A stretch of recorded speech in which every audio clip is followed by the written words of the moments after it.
Assalamualaikum warahmatullahi wabarakatuh. Perkenalkan, nama saya Elsinda Riza Putri, NPM 1910013411067. Saya dari jurusan Pendidikan Guru Sekolah Dasar Fakultas Keguruan dan Ilmu Pendidikan Universitas Bung Hatta.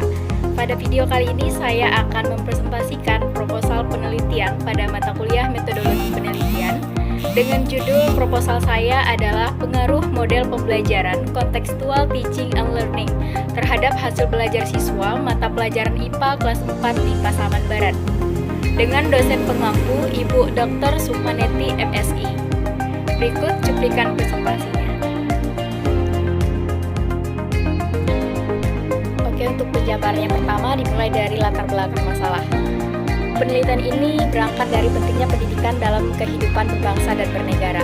Keberhasilan pendidikan suatu bangsa merupakan salah satu barometer keberhasilan pemerintahan suatu negara. Di Indonesia sendiri, tujuan dari pendidikan Indonesia itu tercantum pada pasal 3 Undang-Undang Dasar 1945, di mana suatu pendidikan tidak bisa terlepas dari yang namanya proses pembelajaran. Dalam proses pembelajaran terdapat metode, cara, atau model yang digunakan dalam penyampaian materi pembelajaran. Nah, dalam metode pembelajaran yang baik dan efektif itu akan menghasilkan hasil belajar yang baik pula. Nah, berdasarkan hasil observasi yang saya lakukan di salah satu sekolah dasar negeri di Pasaman Barat, yaitu pada tanggal 22 November 2021, pada kenyataannya pembelajaran sudah bisa dikatakan baik. Namun, ada beberapa hal yang bisa dikatakan kurang seperti yang apa yang diharapkan. Hasil pembelajaran itu bisa ditentukan dari aktivitas yang dilakukan oleh peserta didik selama proses pembelajaran. Jika peserta didik aktif dalam proses pembelajaran, maka hasil belajar pun akan memuaskan. Nah, fakta lapangannya, pembelajaran IPA yang saya amati di sekolah dasar tersebut masih cenderung monoton, atau bisa dikatakan guru tersebut masih melakukan pembelajaran seperti KTSP. Ini dikarenakan jika pembelajaran sesuai dengan K13 seutuhnya, maka siswa ini kurang bisa mengikuti pembelajaran. Alhasil dikombinasikanlah gaya belajar sesuai dengan KTSP dengan K13 atau kurikulum 2013. Kemudian guru dalam menyampaikan pembelajaran materinya di kelas itu masih kurang variatif.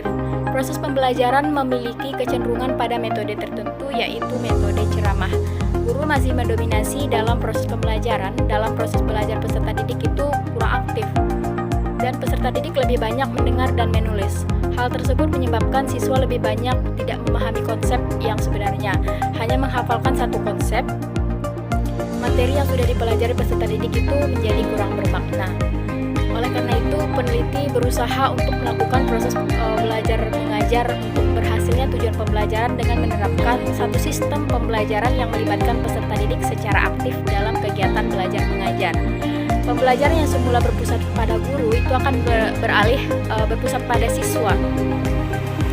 Nah, berdasarkan uraian teori, fenomena, dan fakta lapangan yang penulis maksud untuk melakukan tindak lanjut terhadap penelitian tersebut, maka penulis melakukan salah satu solusi, memberikan solusi satu model pembelajaran yang dapat menjadi opsi bagi guru dalam meningkatkan keefektifan dalam pembelajaran sehingga siswa dapat terlibat aktif dalam proses pembelajaran tersebut, yaitu penerapan model pembelajaran Contextual Teaching and Learning. Nah, salah satu keunggulan dari model pembelajaran CTL ini atau Contextual Teaching and Learning ini yaitu setiap materi yang dipelajari siswa ini akan dikolerasikan dengan pengalaman dalam kehidupan sehari-hari.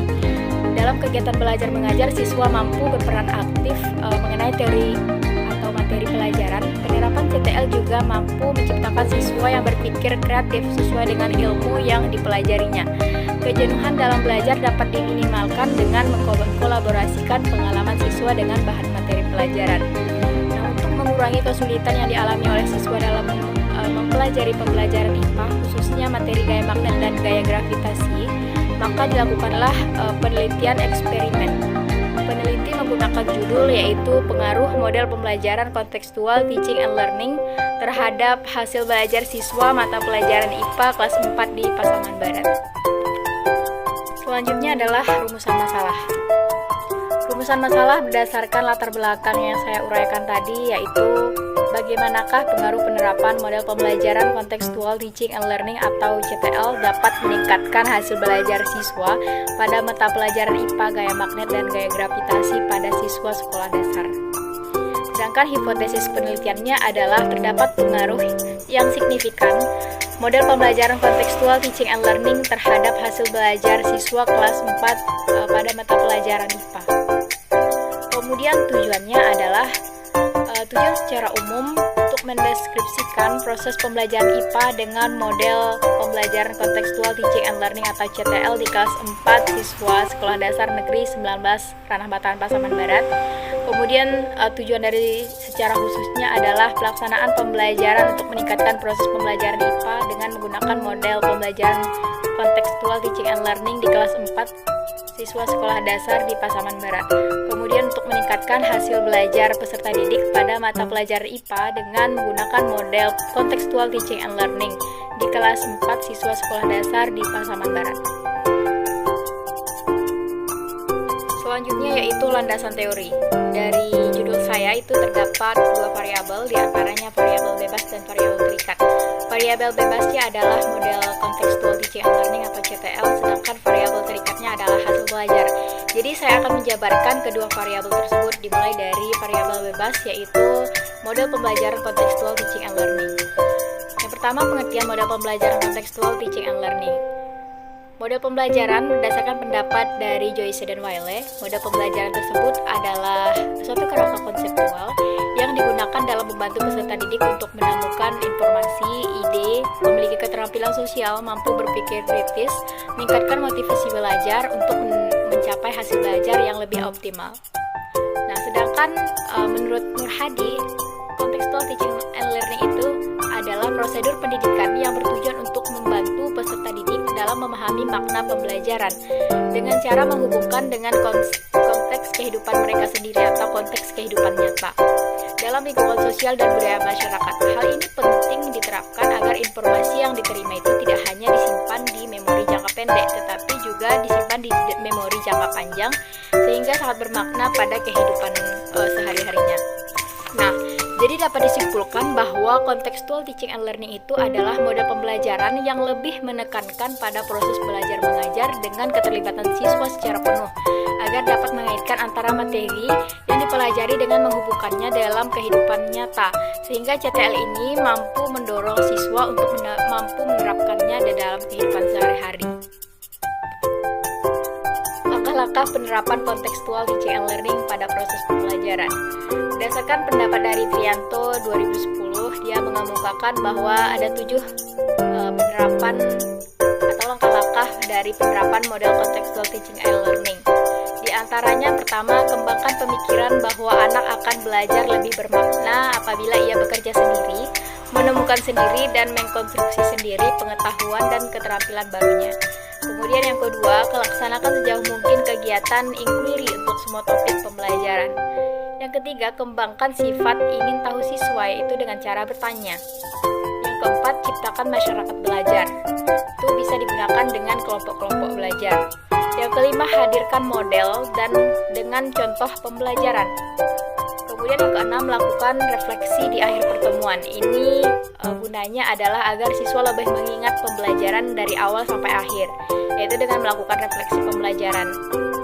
Yang ketujuh, lakukan penilaian yang sebenarnya dengan berbagai cara. Itulah dia 7 cara atau langkah penggunaan Contextual Teaching and Learning. Kemudian ada strategi pembelajaran Contextual Teaching and Learning atau CTL.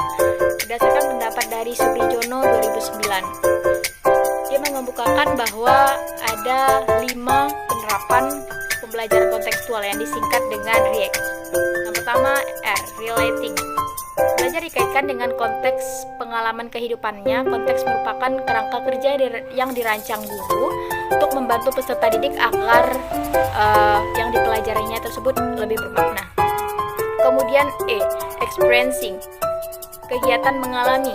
Siswa berproses secara aktif dengan hal yang dipelajari dan berupaya melakukan eksplorasi terhadap hal yang dikaji, berusaha menemukan dan menciptakan hal baru dari apa yang dipelajarinya. Kemudian applying. Applying ini belajar lebih menekankan kepada proses mendemonstrasikan pengetahuan yang dimilikinya dalam konteks dan pemanfaatannya. Kemudian keempat, cooperating. Belajar merupakan proses kolaboratif atau kolaborasi dan kooperatif melalui belajar berkelompok. Komunikasi interpersonal atau hubungan intersubjektif. Kemudian yang kelima, transferring. Transferring ini adalah belajar menekankan pada terwujudnya kemampuan dan memanfaatkan pengetahuan dalam situasi dalam konteks baru. Kelebihan dan kekurangan dari penerapan Contextual Teaching and Learning atau CTL. Kelebihannya adalah pembelajaran akan lebih bermakna dan nyata. Karena CTL ini siswa dituntut untuk berperan aktif, kemudian menangkap keterkaitan antara pengalaman belajar di sekolah dengan kehidupan nyata. Hal ini sangat penting karena dengan dapat mengkolerasikan materi yang ditemukan dengan kehidupan nyata, bukan saja bagi siswa, materi itu akan berfungsi secara fungsional. Akan tetapi materi yang dipelajarinya akan tertanam erat di dalam ingatan siswa, sehingga tidak akan mudah dilupakan. Kemudian dalam proses pembelajaran akan lebih produktif. Kenapa? Karena siswa akan mampu menumbuhkan penguatan konsep kepada dirinya. Hal ini bisa dilihat dari model pembelajaran CTL sendiri, itu menganut aliran konstruktivisme, di mana seorang siswa dituntun untuk menemukan pengetahuannya sendiri. Melalui landasan filosofis konstruktivisme, siswa diharapkan belajar melalui mengalami, bukan menghafal suatu materi. Kemudian kelebihannya adalah menumbuhkan keberanian siswa untuk mengemukakan pendapatnya sendiri tentang materi. Nah, kekurangannya atau kelemahan adalah model pembelajaran CTL ini guru akan lebih intensif dalam membimbing, karena dalam metode CTL guru tidak lagi berperan sebagai pusat informasi. Tugas guru di sini adalah hanya mengelola kelas sebagai sebuah tim yang bekerja sama untuk menemukan pengetahuan dan keterampilan yang baru bagi siswa. Siswa dipandang sebagai individu yang sedang berkembang. Kemampuan belajar seseorang akan dipengaruhi oleh tingkat perkembangan dan keleluasaan pengalaman yang dimilikinya. Dengan demikian, peran guru bukan lagi sebagai instruktur atau penguasa yang memaksa kehendak, melainkan guru adalah seorang pembimbing. Jadi mungkin agak sulit dalam menerapkan CTL ini, sehingga guru ini harus dituntut lebih intensif. Kemudian CTL ini akan membuat guru memberikan kesempatan kepada siswa untuk menemukan atau menerapkan sendiri ide-ide dan mengajak siswa agar dengan menyadari, dengan sadar menggunakan strategi-strategi mereka sendiri untuk belajar. Namun dalam konteks ini tentunya guru itu memerlukan pengertian. Jadi tentunya guru juga mengalami kesulitan dalam penerapan CTL ini. Penjelasan selanjutnya yaitu variabel terikat, yaitu hasil belajar. Dimulai dari pengertian belajar. Belajar sendiri merupakan proses penting bagi perubahan perilaku manusia dan mencakup segala sesuatu yang dipikirkan dan dikerjakan. Belajar memegang peran penting di dalam perkembangan, kebiasaan, sikap-sikap, keyakinan, tujuan, kepribadian, bahkan persepsi manusia. Oleh karena itu, dengan menguasai prinsip-prinsip dasar tentang belajar, seseorang akan mampu memahami bahwa aktivitas belajar itu memegang peran penting di dalam psikologis. Selanjutnya adalah pengertian hasil belajar. Hasil belajar berdasarkan pendapat dari Sujana adalah kemampuan-kemampuan yang dimiliki oleh siswa setelah ia menerima pengalaman belajar. Jadi, hal yang pertama dilakukannya adalah belajar. Ketika ia sudah belajar, maka timbullah hasil belajar ini. Jadi, hasil belajar ini adalah kemampuan yang diperoleh peserta didik setelah ia melaksanakan kegiatan belajar. Tanpa dia belajar dulu, dia tidak akan mendapatkan hasil belajar. Nah, untuk faktor-faktor yang mempengaruhi hasil belajar adalah terdapat faktor internal dan eksternal. Faktor internal dari diri dalam siswa, yaitu faktor jasmaniah, meliputi faktor kesehatan dan cacat tubuh. Faktor psikologis yaitu meliputi intelijensi, perhatian, minat. Kemudian faktor kelelahan. Faktor eksternal yang berasal dari luar diri siswa yaitu faktor keluarga, yang meliputi cara orang tua untuk mendidik, relasi antara anggota keluarga, suasana rumah, keadaan ekonomi keluarga, pengetahuan orang tua, serta latar belakang kebudayaan. Faktor sekolah yang meliputi metode mengajar, kurikulum, relasi guru dengan siswa, kemudian relasi siswa dengan siswa, disiplin sekolah, alat pelajaran, waktu sekolah, keadaan, gedung, metode. atau metode belajar ya, dan tugas rumah. Kemudian ada prinsip-prinsip belajar. Prinsipnya adalah prinsip pertama, informasi verbal. Artinya, informasi ini dapat diperoleh melalui 3 cara. Yang pertama adalah dikomunikasikan kepada siswa, kemudian yang kedua dipelajari oleh siswa, kemudian dilacak dari memori siswa. Karena informasi itu telah dipelajari dan disimpan dalam memori telah selama berbulan-bulan atau bertahun-tahun yang lalu. Kemudian yang kedua adalah kemahiran intelektual. Siswa harus memiliki berbagai cara dalam mengerjakan sesuatu, terutama yang berkaitan dengan simbol-simbol, bahasa, dan lain-lainnya untuk mempelajari hal baru. Kemahiran intelektual inilah bisa digunakan pada saat-saat nanti siswa mengalami hal itu. Kemudian strategi. Tiap aktivitas belajar memerlukan efektifan strategi pembelajaran, dan mengingat siswa harus mampu menggunakan strategi untuk menghadirkan stimulus atau stimulasi yang kompleks. Kajian empirisnya ada beberapa kajian yang dilakukan oleh beberapa ahli dari tahun-tahun sebelumnya. Yang pertama adalah penelitian yang dilakukan oleh Farida dengan judul Pengaruh Pendekatan Kontekstual Terhadap Hasil Belajar pada Konsep Pencemaran Lingkungan Bernuansa Nilai.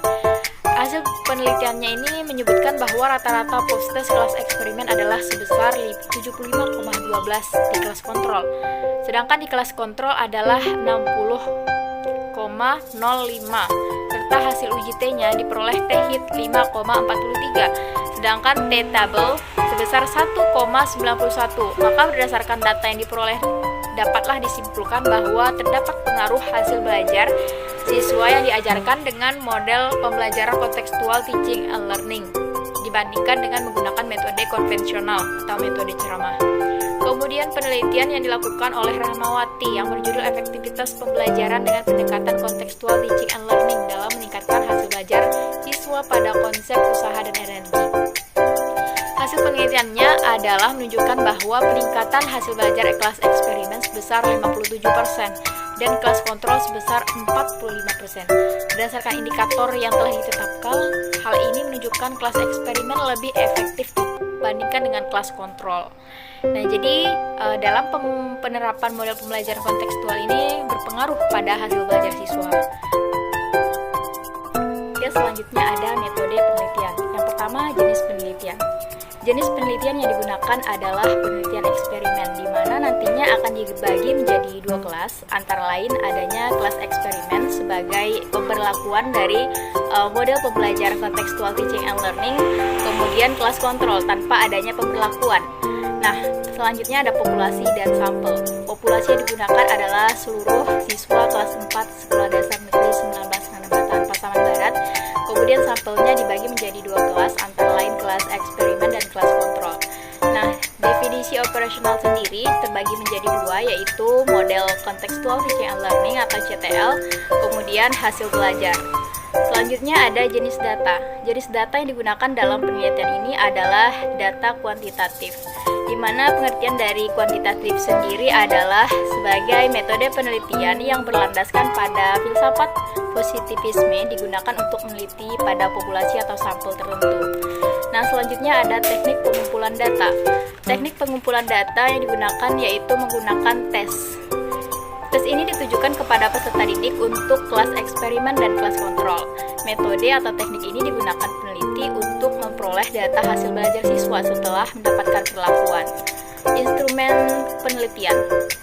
Instrumen penelitian sendiri yaitu adanya tes tertulis. Tes ini berupa tes objektif maupun tes esai. Jadi nanti di uji persyaratan instrumen ada yang pertama uji coba instrumen penelitian. Uji persyaratan instrumen penelitian ini terdiri atas validitas, reliabilitas, tingkat kesukaran, dan daya pembeda. Sekian penjelasan mengenai proposal penelitian saya. Semoga dalam pembelajaran model pembelajaran kontekstual teaching and learning ini dapat memberikan atau meningkatkan hasil belajar siswa terhadap mata pelajaran IPA. Jika terjadi kesalahan, saya minta maaf. Assalamualaikum warahmatullahi wabarakatuh.